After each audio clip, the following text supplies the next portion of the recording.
d'élaboration mais aussi d'amélioration continue. Et j'aime bien toujours prendre l'illustration de l'oignon. Ça dépend de quel côté, de quelle couche on va démarrer. Mais dans l'agilité, il y a une façon de faire les choses de façon agile.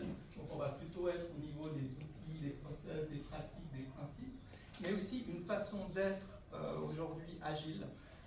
Et là, on va être sur des choses qui sont beaucoup plus liées aux valeurs, aux états d'esprit et au niveau de la culture, notamment de l'entreprise.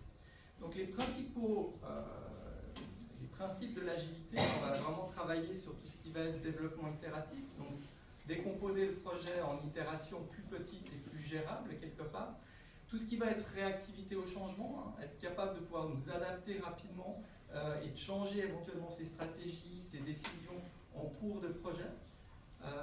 Forte interaction avec le client, vraiment intégrer les besoins du client, s'adapter en fait à la vie du client, donc impliquer le client vraiment tout au long du processus.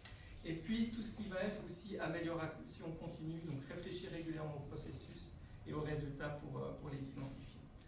Donc l'importance de l'agilité, elle est cruciale pour conserver aujourd'hui un avantage concurrentiel. On sait que la cadence, la rapidité des développements des projets en entreprise et chez les clients est de plus en plus rapide. Donc pour s'adapter à tout ça, l'agilité est un super outil. Ça nous permet de nous adapter rapidement aux changements, avoir peut-être plus d'innovation.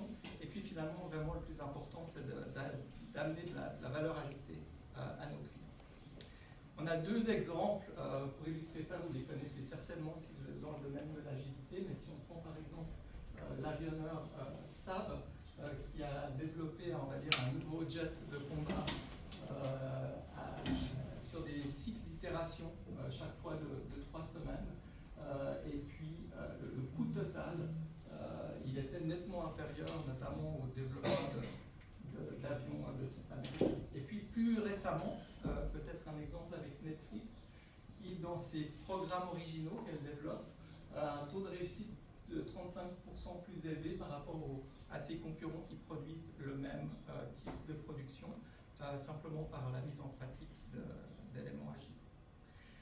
Ce qui est intéressant ici de voir, c'est que l'agilité, moi telle que je l'avais vécue au niveau de l'entreprise, elle commençait souvent au niveau des équipes. On avait dans l'entreprise où j'étais différentes pratiques, on n'était pas tous forcément alignés à l'agilité, et du coup c'était un petit peu certaines équipes qui se mettaient à l'agilité, d'autres équipes qui ne se mettaient pas. Donc déjà en termes de communication, souvent avec les product owners, les project managers, les clients quelque part, c'était des fois un petit peu difficile à comprendre nos différentes façons de travailler.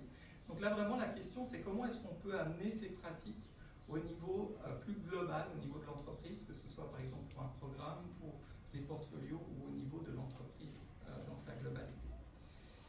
Les principaux défis finalement qu'on a en entreprise quand on veut mettre ces pratiques en place, souvent c'est des résistances culturelles. On a des pratiques traditionnelles qui vont, on va dire, se confronter à des pratiques agiles. Et puis, toute la problématique, ça va être de comment est-ce qu'on va fédérer tout ça au niveau de l'entreprise pour avoir quelque part des pratiques et des normes qui sont connues tout au sein de l'entreprise. Et pour relever en fait ces défis-là, ce qu'on s'est souvent rendu compte, c'est qu'on a besoin finalement d'un leadership fort, d'une vision stratégique et claire, mais aussi d'un engagement, un engagement important au niveau de l'apprentissage et notamment de l'amélioration continue. Donc ça, c'était juste un rapide survol